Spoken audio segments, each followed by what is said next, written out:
Lu tahu nggak, dulu ada satu raja Afrika yang saking kayanya dia bikin ekonomi Mesir anjlok cuma karena lewat sambil bagi-bagi emas. Seorang raja yang harta pribadinya nggak bisa dihitung, yang perjalanannya bikin dunia sadar bahwa pusat kekayaan terbesar bumi bukan Eropa atau Timur Tengah, tapi Afrika Barat. Dialah Mansa Musa Keita Perti, Kaisar Mali, orang paling kaya dalam sejarah manusia. Mansa Musa lahir sekitar tahun 1280 dari klan Keita, keluarga bangsawan yang mengklaim garis keturunan dari Sundiata Keita, pendiri Kekaisaran Mali. Masa kecilnya dihabiskan di lingkungan Istana Niani, dikelilingi ulama Islam, ahli strategi, dan administrator kerajaan. Musa sejak muda menunjukkan kecerdasan dan disiplin ekstrim, hafal hukum Islam, ahli logistik, dan paham ekonomi sejak remaja. Tapi ironinya dia bukan pewaris tahta. Kakaknya Abu Bakar II memegang mahkota dan Musa diposisikan sebagai deputi raja, bukan pusat. Sampai Abu Bakar II mengambil keputusan paling absurd dalam sejarah. Afrika melakukan ekspedisi raksasa ke Samudra Atlantik untuk mencari dunia di seberangnya. Dia membangun ribuan kapal, memuat puluhan ribu orang dan berangkat, lalu hilang. Dari ribuan kapal itu tak satu pun kembali. Dan hanya dalam satu momen, Musa yang dianggap cadangan tiba-tiba menjadi Mansa Musa I, penguasa salah satu kekaisaran terbesar dunia. Begitu berkuasa, Musa langsung menunjukkan kelasnya. Kekaisaran Mali saat itu berdiri di atas tambang emas terbesar planet ini, Bambuk, Bure dan Wangara. Lebih dari setengah pasokan emas dunia melewati batas kekuasaannya. Musa bukan cuma memanfaatkan kekayaan itu, dia memperluas Mali 2 kali lipat, menaklukkan Gao, Timbuktu, dan jalur perdagangan Sahara yang menghubungkan Afrika Barat dengan dunia Islam.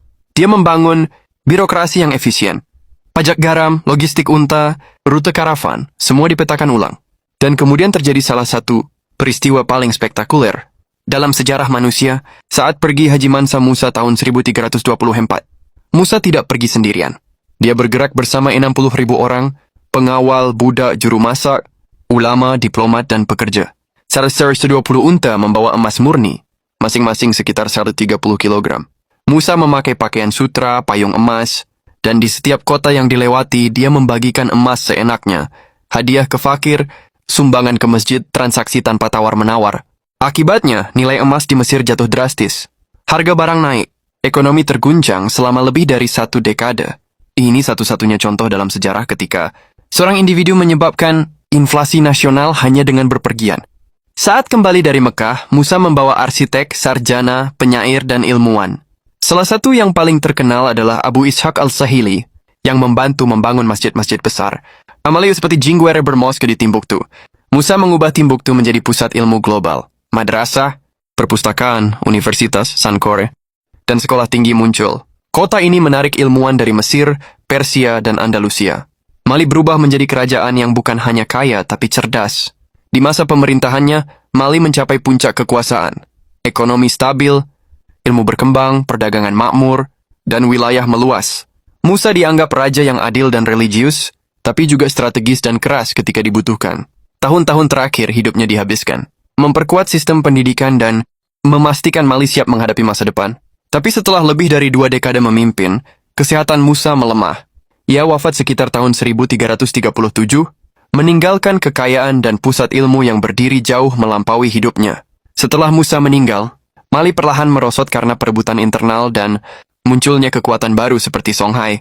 Namun warisan Musa tidak hilang. Dalam peta Katalan Atlas 1375, dia digambar duduk di emas, memegang bola emas, simbol kekayaan absolut yang dunia belum pernah lihat sebelumnya.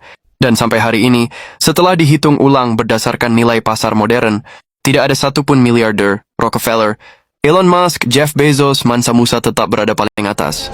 Dia bukan cuma raja kaya, dia adalah simbol bahwa Afrika pernah menjadi pusat ekonomi dunia, dan bahwa satu manusia bisa mengubah sejarah global hanya dengan melintasi gurun sambil membawa emas.